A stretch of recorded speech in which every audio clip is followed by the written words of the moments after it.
Quero que vocês abram comigo uma passagem das Escrituras que todo mundo conhece. É a passagem mais fácil. E aquela que quase todo mundo memorizou no Novo Testamento, João 3:16. Foi o primeiro versículo da Bíblia que memorizei quando era menino. Minha mãe me ensinou enquanto me dava banho uma vez. E é esta a passagem. Porque Deus amou o mundo de tal maneira que deu o seu Filho unigênito para que todo aquele que nele crê não pereça, mas tenha a vida eterna. Quero que todos nós digamos juntos. Porque Deus amou o mundo de tal maneira, de uma forma tão profunda, que deu o seu Filho unigênito, para que todo aquele que nele crê não pereça, mas tenha a vida eterna e abundante. No ano passado, o filme número 1, nos Estados Unidos, eu suponho que em todo o mundo, que teve a maior bilheteria, foi um filme feito com um orçamento pequeno. Ninguém jamais pensou que teria grande importância. Era baseado em uma história simples e se chamava Love Story. E então, no ano passado, o Duque de Windsor morreu. E a manchete nos jornais britânicos dizia: a maior história de amor do século. Mas a maior história de amor de todos os tempos está resumida nestes 25 versículos, ou 25 palavras, que alguém já chamou de uma Bíblia em miniatura, o Evangelho em poucas palavras, porque Deus amou o mundo de tal maneira que deu o seu Filho unigênito, para que todo aquele que nele crê não pereça, mas tenha a vida eterna. A maior história de amor já contada. Porque Deus, você já parou para pensar em Deus? Muitas pessoas estão pensando em Deus hoje em dia, porque vimos que a ciência não tem resposta para todos os nossos problemas. Estamos vendo que a tecnologia não pode resolver todos os nossos problemas. E assim, milhares de jovens na Europa e na América estão começando a falar sobre Deus. Alguns deles estão indo para a Índia para ver se conseguem encontrar paz em seus corações. Alguns deles estão indo estudar yoga e estão entrando em todo tipo de seitas e grupos diferentes em busca de Deus. Alguns deles estão indo para o deserto e sentando sob as estrelas, observando o céu. Você já se perguntou sobre Deus? Alguém me perguntou em uma universidade um dia: você pode provar que Deus existe? E eu respondi: não. Eu não posso colocar Deus em um tubo de ensaio. Eu não posso colocar Deus em um laboratório e dizer: aqui está Deus. Como eu sei que Deus existe? Todas as evidências parecem indicar que Ele existe. Eu olho para o céu estrelado e digo: deve haver um Deus. Eu olho para a bela natureza ao meu redor e digo: deve haver um Deus. Eu vejo o nascimento de um bebê.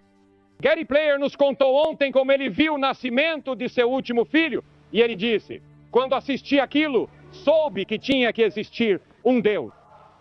Mas a outra razão, no fundo do seu coração você tem uma consciência. E sua consciência lhe diz que deve haver um Deus. Algo dentro de mim diz que deve haver um Deus. E a Bíblia nos diz que esse Deus é o Criador de todo o universo. Em Gênesis 1, no princípio, Deus criou os céus e a terra. Agora, nessa passagem de Gênesis 1, não há explicação, não há tentativa de provar Deus. Apenas diz: no princípio Deus, porque todo mundo acredita em Deus. Ah, mas você diz: eu conheci alguns ateus.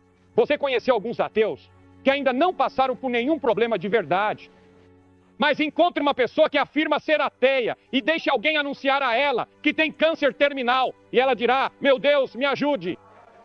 Ou se ela entrar numa batalha, ou passar por uma situação difícil, ela dirá: meu Deus, me ajude. Eu me lembro que o Sr. Khrushchev estava visitando os Estados Unidos. E claro, sendo o chefe do Partido Comunista na União Soviética, ele não acreditava em Deus, mas um dia ele deixou escapar várias coisas. Ele citou várias passagens das Escrituras e as chamou de velhos provérbios russos. E então ele disse: que Deus tenha misericórdia de vocês. Depois ele se deu conta e disse: claro, eu não acredito em Deus. Mas veja, lá no fundo, algo dentro do Sr. Khrushchev estava dizendo: você acredita em Deus? Sim, todos os homens sabem que deve haver um Deus. Ele é o Criador. Pela palavra do Senhor foram feitos os céus. Agora a Bíblia nos diz que Deus é Espírito. Deus não tem um corpo como o seu. Se Deus tivesse um corpo como o seu, Ele teria que estar em um lugar de cada vez. Mas Deus não tem um corpo como o seu. Deus é Espírito. E Deus pode estar na África, pode estar na Ásia, pode estar na Europa, pode estar na América, tudo ao mesmo tempo. Ele pode estar em um planeta, pode estar na Lua ao mesmo tempo. Conversei com alguns daqueles astronautas que foram à Lua e eles me disseram que enquanto orbitavam a Lua, sabiam que devia existir um Deus. Conversei com alguns dos prisioneiros de guerra do Vietnã, poucos dias antes de embarcar nesta viagem. Conversei com aqueles primeiros prisioneiros que voltaram para os Estados Unidos. E eles nos disseram que naquelas celas de prisão durante 8 anos no Vietnã, eles sabiam que existia um Deus. Deus é espírito. A Bíblia nos diz que Deus é imutável. Ele nunca muda. As modas mudam. Cada parte da nossa cultura e da nossa vida muda. E mudanças enormes estão acontecendo em todo o mundo. E a África do Sul está descobrindo que não pode mais viver isolada do resto do mundo.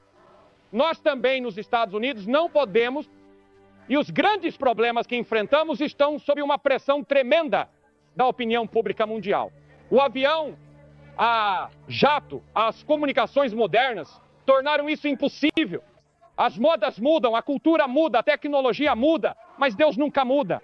A Bíblia diz, eu sou o Senhor Deus, eu não mudo. A Bíblia diz, em Deus não há mudança nem sombra de mudança. Deus não mudou em milhares de anos. 10.000 vezes, daqui a 10.000 anos, Deus será o mesmo. Deus é de eternidade a eternidade. Deus não muda. A Bíblia também nos diz que Deus é um Deus santo. Absolutamente sagrado. A Bíblia diz, tu és tão puro de olhos que não podes ver o mal. Não podes contemplar a iniquidade. Deus é santo e justo, e você nunca entenderá Deus, nunca entenderá sobre Deus, e como Ele lida conosco até compreender que Deus é absolutamente puro, e Deus é absolutamente santo, e Deus não pode sequer olhar para o pecado com qualquer aprovação. E então a Bíblia nos diz que Deus é um Deus de juízo. Em Eclesiastes 12:14, a Bíblia diz, Deus trará juízo toda obra, até tudo que está encoberto, seja bom, seja mal. Há um dia de julgamento chegando. Você estará lá se estiver fora de Cristo. E toda coisa secreta será trazida à luz. Tudo que você escondeu, tudo que você fez e achou que ninguém sabia, todos os seus pensamentos, todos os seus motivos, todas as suas intenções, todas as suas ações, estão nos computadores de Deus. E Deus está mantendo um registro. E um dia você terá que ficar diante de um Deus santo e prestar contas no grande dia do julgamento. Jesus disse, toda palavra ociosa que os homens disserem, dela darão conta no dia do juízo. O apóstolo Paulo disse em seu grande sermão em Atenas, ele determinou um dia em que julgará o mundo por meio daquele homem, Cristo Jesus. Há um dia de julgamento chegando. Ele marcou um dia. Está tudo definido. Você vai estar lá e tudo que você já pensou ou fez em segredo será exibido nos placares do céu no julgamento e o mundo inteiro verá quem você realmente era por dentro. Deus é um Deus de julgamento, mas a Bíblia também ensina que Deus é um Deus de amor, que Deus ama. Fico feliz que isso esteja na Bíblia de Gênesis a Apocalipse, que Deus é um Deus de amor, misericórdia e graça e que Deus ama a todos. Não importa quem você é. Ele tem os cabelos da sua cabeça contados, ele vê o que resta de todo. Ele está interessado em você e te ama. Agora, há várias palavras gregas que são traduzidas como amor. Eros significa amor sensual, amor sexual. Phileo significa amor de amizade. O amor que eu teria por um amigo. Mas quando os escritores do Novo Testamento estavam tentando encontrar uma palavra que descrevesse o amor de Deus, eles inventaram uma nova palavra, ágape, o amor divino, um amor que não podemos conhecer fora de Deus. Não existe nenhum amor que você possa imaginar em relacionamentos humanos que se compare ao amor que Deus tem por você e que Deus tem por mim. Deus te ama. Você diz, mas Billy, eu não mereço esse amor, sou um pecador, quebrei a lei de Deus, já falei com ele 1000 vezes. Eu sei. Essa é a beleza, a grandeza e a emoção do amor de Deus. Não importa o que você tenha feito, Ele te ama. Porque Deus amou o mundo de tal maneira, o mundo negro, o mundo branco, o mundo amarelo, o mundo vermelho, o mundo rico, o mundo pobre, o mundo sem instrução, o mundo instruído. E Ele nos ama a todos da mesma forma. Deus te ama. E Deus nos amou tanto que deu seu Filho. Agora, por que Ele teve que dar seu Filho? O que aconteceu? Que tragédia, que desastre caiu sobre a raça humana? A Bíblia nos diz que Deus criou você, criou o homem. Ele o colocou no paraíso. Ele o colocou na utopia. E Deus deu ao homem um presente que não deu às suas outras criaturas. Deus nos criou a sua imagem. Não a imagem física de Deus, mas a imagem espiritual. Temos uma natureza moral e temos o direito de escolher. E Deus disse: eu vou te dar tudo no mundo para a sua felicidade. Mas há uma árvore aqui que eu não quero que você toque, porque eu te dei a liberdade de escolha. Quero que você me escolha porque deseja. Quero que você me ame e me sirva porque quer me servir, quer me amar. Não quero que faça isso porque eu obrigo você. Eu te dei a tremenda responsabilidade da liberdade de escolha. Então coloquei uma árvore aqui. Mas da árvore do conhecimento do bem e do mal, dela não comerás. Porque no dia em que dela comeres, certamente morrerás. O que aconteceu? O homem olhou para a árvore. Ele olhou para o fruto. Ele viu que era um fruto incomum, provavelmente tinha um sabor magnífico. O diabo estava lá na forma de uma serpente para tentá-lo. E a Bíblia diz que o homem quebrou a lei de Deus, o homem se rebelou contra Deus, o homem falhou no teste e o homem fez sua própria escolha deliberada. Deus disse: no dia em que comeres, no dia em que te rebelares contra mim, no dia em que quebrares esta lei do jardim do Éden, certamente morrerás. Deus teve que cumprir sua palavra. O homem tinha que morrer, ou Deus não seria santo. Então, a partir daquele momento, o homem começou a morrer. Ele morreu fisicamente, ele morreu espiritualmente, ele morreu eternamente. E todos os problemas e todas as dificuldades do mundo ao longo da história vieram desse grande desastre. Porque todos nós somos filhos de Adão. Todos os nossos preconceitos, todos os nossos ódios, todas as nossas brigas, todas as nossas discussões, todos os nossos ciúmes, todo o nosso orgulho, tudo o que aflige a raça humana hoje veio do fato de que nos rebelamos contra Deus. E todos nós somos culpados. Todos pecaram e carecem da glória de Deus, diz a Bíblia. Você pecou, eu pequei, somos culpados. Pascal certa vez disse: ao tentar nos tornar anjos, nos tornamos menos do que homens. Carl Jung, o grande psicólogo, certa vez disse: está se tornando cada vez mais óbvio que nossos problemas não são sociais. Ele disse: não é a fome, não é o câncer, mas o próprio homem que é o maior perigo para a humanidade. Bertrand Russell certa vez disse: é em nossos corações que reside o mal. Está em nossos corações. É isso que Jesus ensinou, que nossos problemas estão em nossos corações. Porque Jesus disse: pois do coração procedem maus pensamentos, homicídios, adultérios, furtos, falsos testemunhos, blasfêmia. Jesus disse: o seu problema é um problema de coração. O apóstolo Paulo disse: porque o mistério da iniquidade já opera.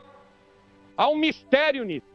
Nenhum de nós sabe exatamente de onde veio o diabo. Estou escrevendo um livro agora sobre o diabo. Tenho feito muitas pesquisas sobre o assunto há 18 meses. Não sabemos ao certo exatamente como o diabo surgiu, mas sabemos que ele é um fator. Sabemos que ele está lá, nos tentando, puxando, nos provando, nos atacando e nos assediando a cada passo. E sabemos que a humanidade fez a escolha fatal em Adão de seguir o diabo em vez de Deus. Mas a Bíblia diz que apesar da nossa rebelião, apesar dos nossos pecados, Deus nos ama. E Deus deu seu único filho. Agora a Bíblia diz que o salário do pecado, o resultado do pecado é a morte. Que tipo de morte? Bem, você sai por aí e vê os cemitérios e sabe que as pessoas morrem fisicamente. Sim, todos nós vamos morrer. Em 100 anos, toda pessoa nessa plateia estará morta. Talvez em 50 anos, todos nós estaremos mortos. Todo mundo estará morto. Eu tenho 54 anos de idade. A maior parte da minha vida já foi vivida. Eu sei que vou morrer a menos que Cristo venha antes. Eu sei que vou morrer. Está determinado ao homem morrer uma vez. Esse é um resultado do pecado que infectou toda a raça humana. Depois, a morte espiritual. O que é a morte espiritual? Bem, a morte espiritual é quando você está vivo, de certa forma, mas também está morto. E é por isso que você vê estrelas de cinema que chegam ao topo. Símbolos sexuais como Marilyn Monroe. Muitos deles cometem suicídio. Muitos deles são infelizes. Por quê? Porque eles achavam que se tivessem poder, fama e dinheiro seriam felizes. Mas não são felizes. Por quê? Porque espiritualmente sua alma, feita à imagem de Deus, está separada de Deus, e sua alma continua clamando por Deus. E você diz, bem, se eu ganhar um pouco mais de dinheiro, talvez minha alma fique feliz. Ou, se eu conseguir um pouco mais de poder, ou se eu tiver um pouco mais de influência, serei feliz. Mas o problema é que você não é feliz. Veja, você quer mais e não consegue alcançar aquele algo a mais que está sempre procurando. É sempre algo que escapa, está sempre lá fora, em algum lugar no futuro. Por quê? Porque sua alma está buscando por Deus. E sua alma, feita à imagem de Deus, diz, eu quero Deus. E Santo Agostinho disse, ela permanece inquieta até encontrar Deus. E até que você venha conhecer Jesus Cristo como seu Senhor e Salvador, e o receba em seu coração, você estará sempre buscando, procurando e tentando encontrar, mas não conseguirá encontrar. Depois há uma terceira morte, que é chamada de morte eterna. É isso que Jesus chamou de inferno. Ele usou as palavras perdido, perecer, condenado, inferno, punição. Seja o que for, é a separação de Deus por causa dos nossos pecados. E a Bíblia indica que Jesus acreditava que havia um mundo futuro, havia um céu futuro e um inferno futuro. Agora, em meio a tudo isso, Deus diz, eu amo tanto o homem que quero salvá-lo. Então, o que Deus fez? Deus elaborou um plano magnífico para redimir você, para salvar você. Ele decidiu vir à terra e se tornar um homem. E foi isso que Jesus Cristo foi. Jesus Cristo não teve um pai humano. Ele nasceu da Virgem Maria. Maria não podia ter mais do que uns 16 ou 17 anos de idade. E ela ficou grávida, não de um homem, mas pelo Espírito Santo. E deu à luz um bebê. E esse bebê cresceu e começou a ensinar. E que pessoa ele era? Ele só pôde ensinar, curar e alimentar pessoas por 3 anos. E eles o crucificaram. Os romanos o levaram para fora dos muros da cidade de Jerusalém. Eles o espancaram até que suas costas sangrassem. Colocaram uma coroa de espinhos em sua testa e seu rosto sangrou. Arrancaram sua barba. Cravaram pregos em suas mãos. E enquanto faziam isso, 72 anjos sacaram suas espadas, prontos para vir e varrer este planeta para o inferno. E Jesus disse, não, eu os amo demais. Eu vou suportar o inferno. Eu vou suportar o julgamento na cruz pelos pecados deles. E Jesus Cristo ficou pendurado ali, entre o céu e a terra. E, de uma forma misteriosa que eu não entendo, Deus pegou os seus pecados, os seus pecados, os seus pecados e os meus pecados, e os colocou sobre Cristo. E naquele momento terrível, temos um vislumbre do que estava acontecendo, porque nosso Senhor exclamou, Deus meu, por que me desamparaste? E naquele momento terrível e agonizante, Ele estava carregando os seus pecados e os meus pecados. Ele tomou a morte, o inferno, o julgamento e o pecado que eu merecia, Ele levou naquela cruz. A Bíblia diz, Ele mesmo levou em seu corpo os nossos pecados sobre o madeiro. O profeta Isaías havia profetizado. O Senhor fez cair sobre Ele a iniquidade de todos nós. Paulo disse, aquele que não conheceu o pecado, Deus o fez pecado por nós. Ele foi feito pecado. Jesus Cristo se tornou culpado de adultério, de assassinato, de roubo, de ódio, de preconceito. Naquela cruz, Ele tomou os nossos pecados. Aquele que nunca conheceu o pecado, tomou os nossos pecados e se fez pecado. Ele se fez pecado por nós. E eles levaram o seu corpo e o colocaram em um túmulo. Mas ele não ficou lá. A Bíblia diz, no terceiro dia ele ressuscitou. E Jesus Cristo neste momento está vivo. Agora mesmo, ele é um Salvador vivo. E quando foram ver seu corpo, o anjo disse, ele não está aqui, pois ressuscitou. Uma das maiores palavras já ditas na linguagem dos homens foi, ele não está aqui, ele ressuscitou. Jesus está vivo neste exato momento. E ele está pronto para entrar no seu coração e receber você e recebê-lo em si mesmo. Para que ele habite em você e você habite nele. Se você colocar sua fé, sua confiança e sua esperança nele. Agora, essa não é o fim da história, porque Deus tem outro plano. O plano de Deus é enviar Jesus Cristo de volta a essa terra novamente. Quando isso vai acontecer, nós não sabemos, mas eu acredito que há sinais nas Escrituras que indicam que sua vinda está relativamente próxima. Pode ser amanhã, pode ser daqui a 1000 anos, nós não sabemos. Mas sabemos que a Bíblia está repleta de passagens que indicam que ele vai voltar e nós teremos uma utopia. Nós teremos paz mundial. O leão e o cordeiro se deitarão juntos. A justiça varrerá a terra. E chegará o dia em que o sonho que Martin Luther King apresentou em Washington se tornará realidade, quando todo o preconceito desaparecerá e os homens terão amor uns pelos outros. Mas até lá, somos chamados a fazer o melhor que pudermos lidando com a natureza humana caída. Podemos remendar problemas aqui, ali e em todo lugar. E passamos todo o nosso tempo remendando problemas. Agora temos bombas atômicas em nossas mãos, prontas para serem lançadas uns contra os outros. Mas Jesus vai voltar. E da próxima vez que ele vier, será como o Senhor dos senhores e Rei dos reis. A Bíblia diz, pois o próprio Senhor descerá do céu com um brado. Estou ansioso para ouvir esse brado. Às vezes eu me canso, fico exausto. E às vezes eu digo, Senhor, eu queria que fosse hoje. Às vezes as pressões são grandes demais. E às vezes os fardos da vida são pesados demais. E me pego orando no meio da noite. Senhor, que seja ao amanhecer de amanhã. Estou pronto para ir. Eu quero ir. Estou ansioso pelo céu. Estou vivendo na esperança e na expectativa daquele glorioso amanhã, em que não haverá pôr do sol nem escuridão. E as ruas serão pavimentadas com ouro. E as árvores frutíferas darão 12 colheitas por ano. E todos terão comida em abundância e não haverá pobreza no mundo. Que tempo maravilhoso será esse. Mas agora, neste momento, neste estádio e neste rádio, Deus, o Espírito Santo falou com você. O Evangelho nunca é pregado sem a atuação e a operação do Espírito Santo. Veja, há uma vozinha que tem falado com você enquanto eu falo. Essa é a voz do Espírito de Deus. E Deus tem convencido você do seu pecado. E Deus tem mostrado a você a sua necessidade de Jesus Cristo. Eu sei que a maioria de vocês talvez seja membro da igreja. Quando vim a Cristo, muitos anos atrás, eu era membro da igreja. Era presidente da sociedade de jovens na minha igreja. Todos achavam que eu era um cristão maravilhoso. Mas no fundo do meu coração, eu não conhecia Jesus Cristo como Senhor e Salvador. Agora, Deus ama você.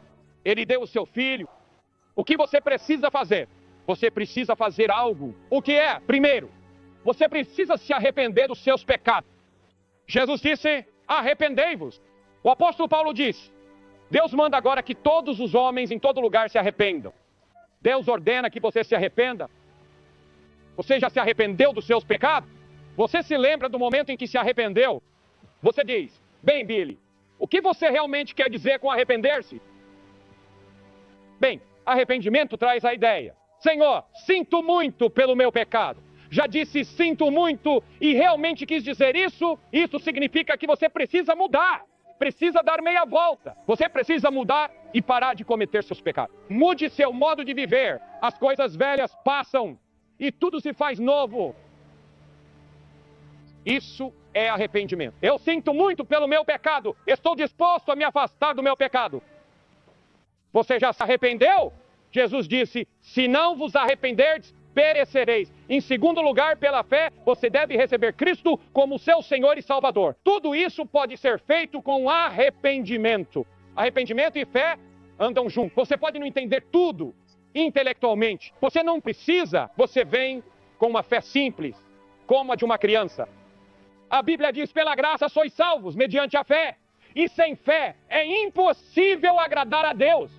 Isso não significa que você deve abrir mão do seu intelecto ou cometer suicídio intelectual.